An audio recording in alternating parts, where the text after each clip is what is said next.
Yvette Basica here, November 16th, 2022. Gang stalking victim. Thanks for coming to my channel.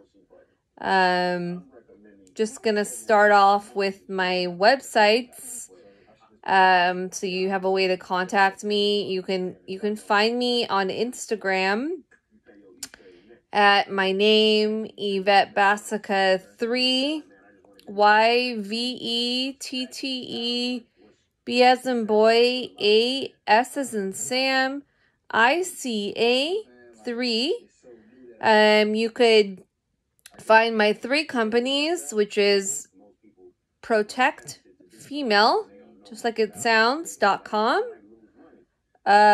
You could find me at Mental Rights, that's with an S at the end, .com.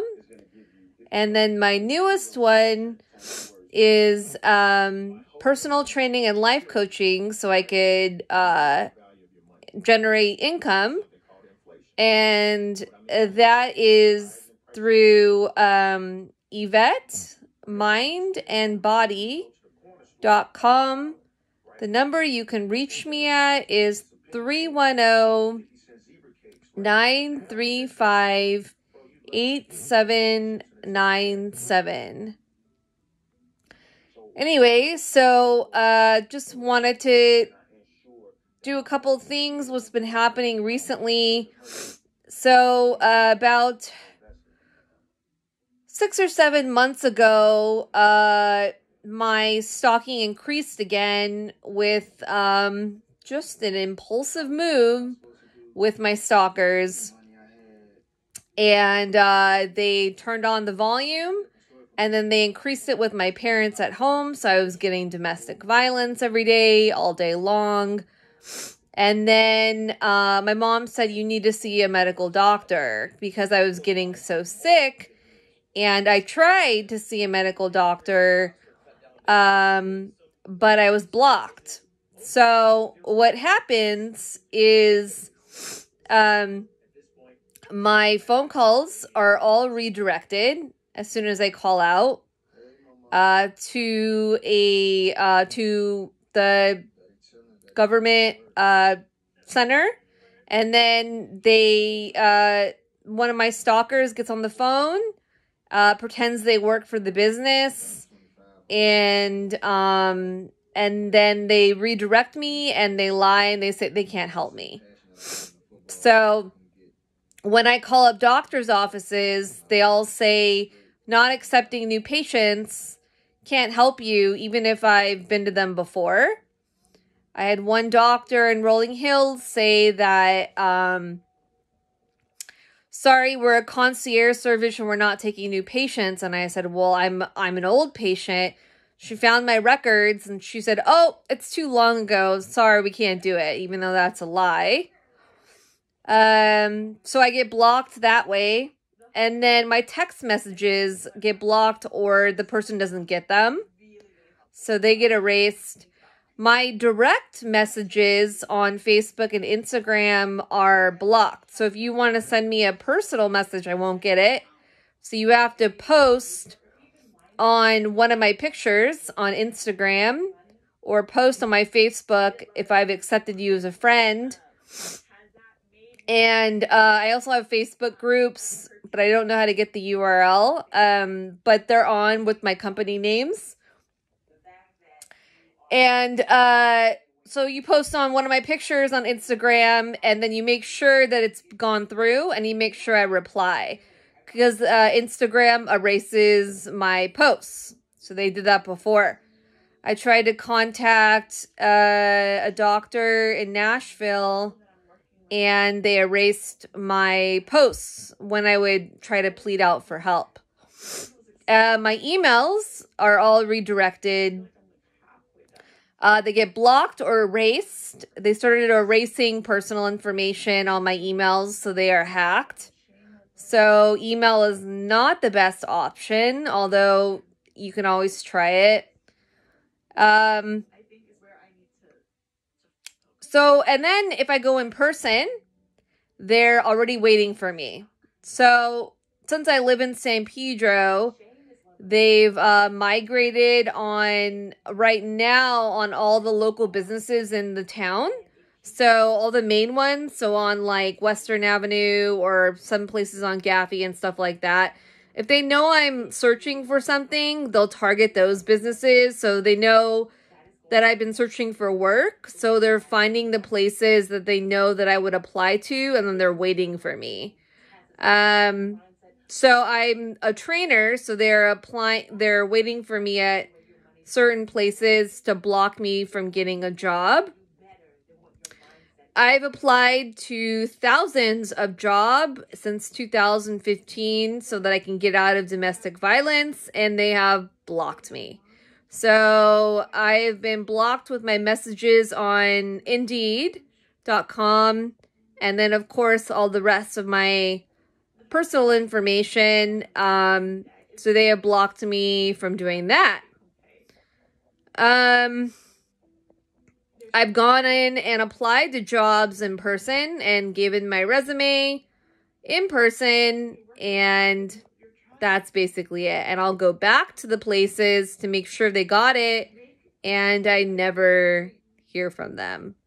I even tried to get like household jobs, go to people's houses, help them out, and they blocked me from doing that.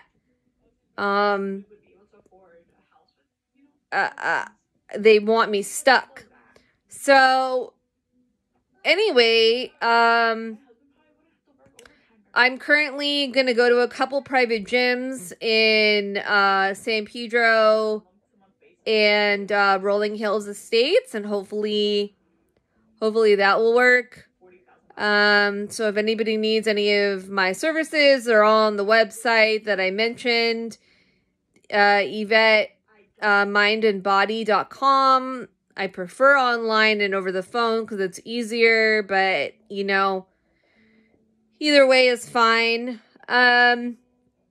So yesterday I went to Still Got It, a fitness gym in Lameda, and the guy named Bruno who works there, so they ended up poisoning the door handles, gassing the hallway and inside the room, and then when he shook my hand pretty hard, he had poison all over his hand onto me. And you're probably wondering, like, why would they poison themselves? Well, I don't know.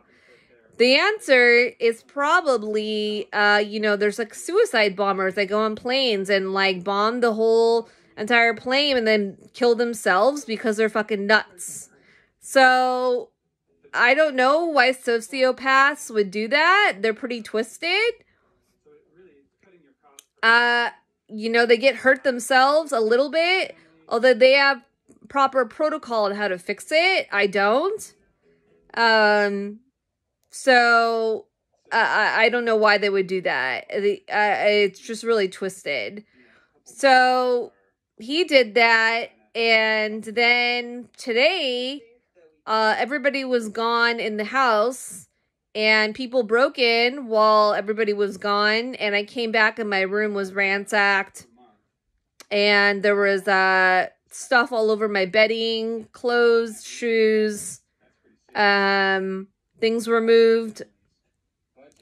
So they came in again. The last time that they broke in that I noticed was a while ago. It's a long time ago. So probably it was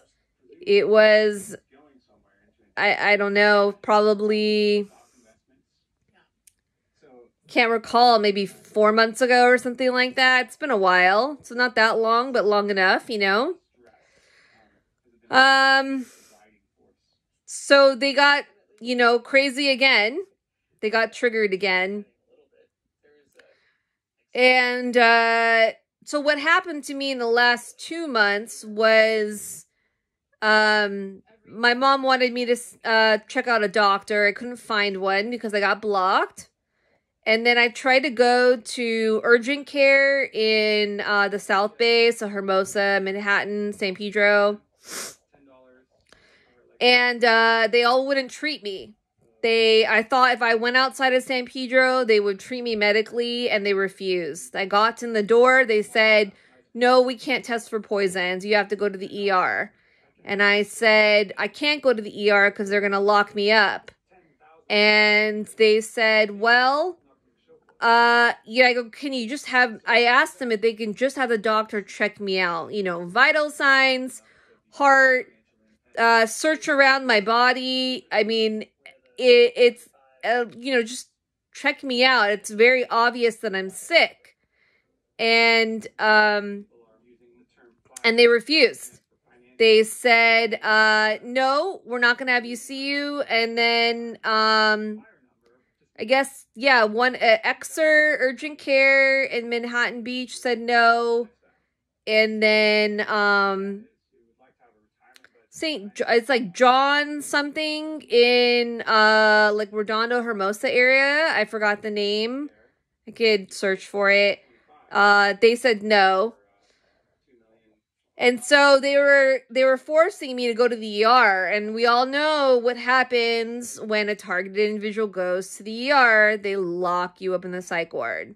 So you could be bleeding, you know, foaming of the mouth. You could be extremely sick, and they will say, "Oh, you're mentally ill. You're making it up. I don't believe you." And it's physical. So, anyways, social workers came to my house. And they locked me up, and they said they were going to help me with domestic violence restraining orders. And they came back with the cops, and they threw my purse away, and they wouldn't let me have my phone to call a lawyer or anybody, or my purse. And they threw things that were on my bed that I was gonna put away. They threw it in on my floor, and that was it. They took me away, and I said, I'm not going to UCLA Harbor. I have an advance directive that says I won't go to UCLA hospitals, and they didn't fucking care. And so the ambulance took me away. They strapped me down. The cops had poison on their hands. The whole bedding was poisoned, and then they threw it at me the whole time.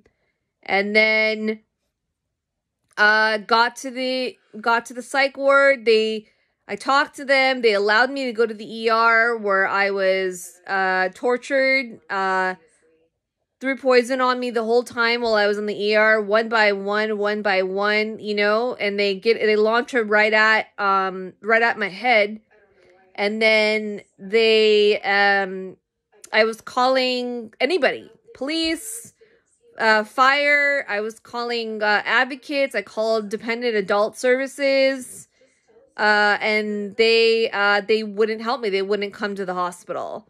And so they said, we're taking your phone and your purse away from you. And they didn't you're supposed to mark down the items on a piece of paper of what's in your purse legally. And then I'm supposed to sign it.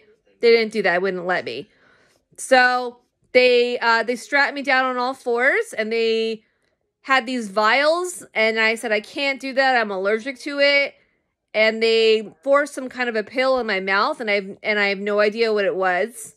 They didn't give me paperwork on it. They didn't explain what it was. They didn't tell me the name. Nothing. It was an experimental drug. They got an IV of blood in my arm, and I said I refused to do the IV vital, and they didn't fucking care.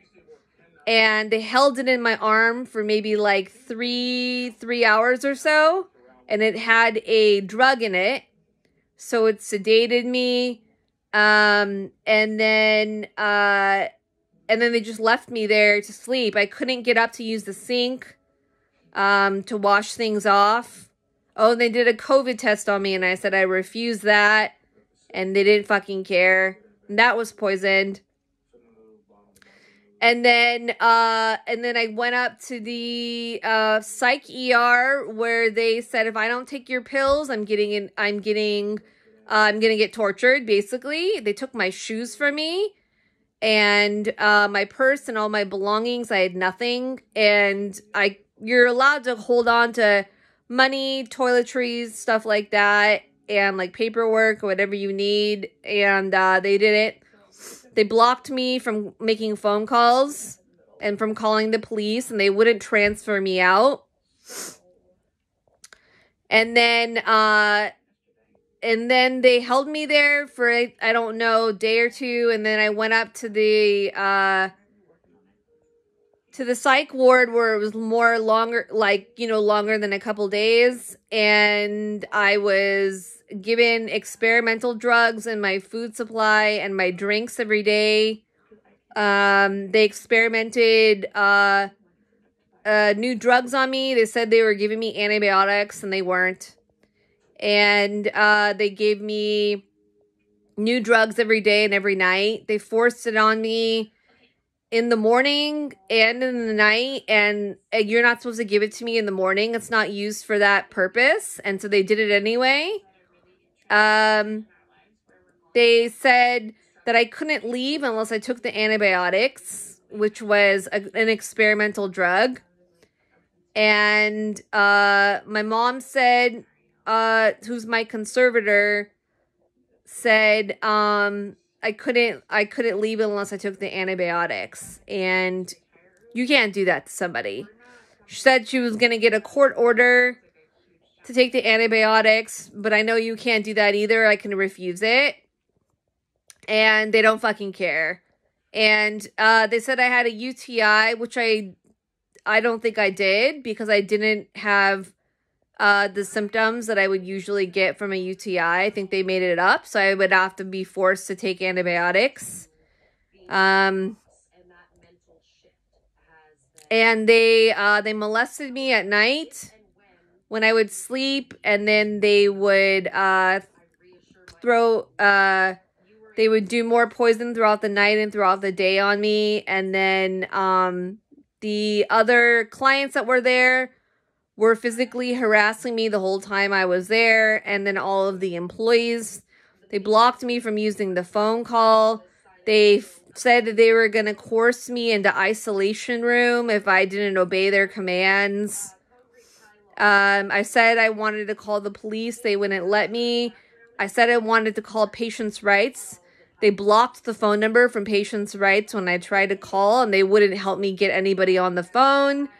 I said I want a patients' rights advocate of the hospital, and they said, oh, sure, and they wouldn't help me. I had to beg to talk to a social worker, and they wouldn't give them to me for like a week and a half at a time. They would avoid me.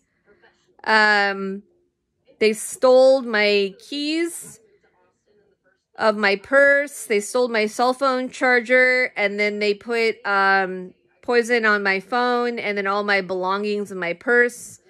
And then they had like hazardous bags when they would have poison to give to me. So it'd be in these little bags, and they had these crayons that I would write with, and they were in a poisonous bag. And then as soon as they would hand me the bag with the stuff, they would go and wash their hands because they knew it was poison. And what could I do? So it was just ongoing. And I was there for almost a month. And my mom got me out. And it was just torture. And I had no legal rights. I've called many mental health advocacy services in Los Angeles County, and they all won't help me. They all either won't call me back, they'll say I can't help you. I've called CCHR, which is like the mega for mental rights abuse in psychiatric hospitals, and they refuse to help me. They won't let me talk to the president.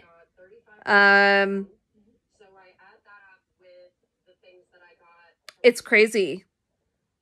So, if anybody wants to volunteer for any of my companies for marketing and for fundraising, you can just work from home. And then eventually I'll be able to pay you once I get the fundraising. Right now I can only hire volunteers because I don't have the funding. But if we all work together and help, then this stuff can be eventually uncovered and stopped. And you can search through the mental rights website and on the evidence page, there's pictures of poison on me. And then there's a picture of my face that the dermatologist took. But they smudged it. It was a lot worse when I got there. I remember how bad it was, and they messed up my picture. But I mean, it's something, you know, it's red. And you know, I tried posting on Craigslist for volunteers, and Craigslist flagged me and took down my posts. I tried making an Instagram account for my personal training business about a week ago, and Instagram blocked me about like 4 times in a row.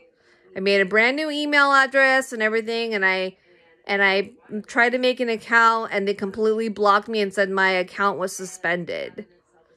So, you know, I'm getting blocked everywhere I go. I tried to apply for a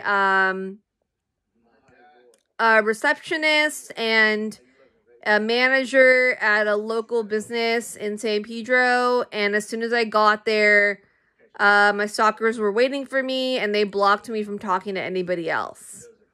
So, you know, there's a lot of them. They can't block every fucking business, but they can track me.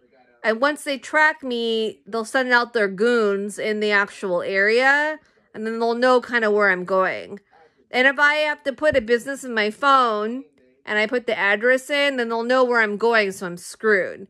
But I have to look up, you know, I have to search the address and the directions, so I have no way around it. They'll find out. Unless I know something by heart, and, you know, I don't know that many I mean, I know some places by heart, but not like a lot of them. So they'll end up tracking me. So yeah, so if anybody wants to volunteer for the companies, or if you want to help market even my personal training volunteer, eventually I could pay you per hour. But right now I can't, so that would be helpful. Okay, and you have my contact info that I already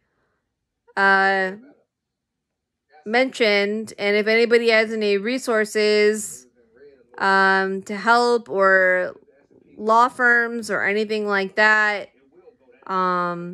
please let me know. If you have any suggestions, just drop them down underneath, or the best way is to make your suggestions on Instagram, so I can check out what you guys would recommend doing. Because even with the evidence that I've presented, no one will still believe me or help me. You can't like deny pictures or doctor's notes that found drugs in my system. If anybody in the United States said I've been drugged at this place that I was at, and I have proof of it from a doctor, and you take that to the police, they would have a crime report, and then they would go to the DA's office, and things would get changed and taken care of. But not me. No.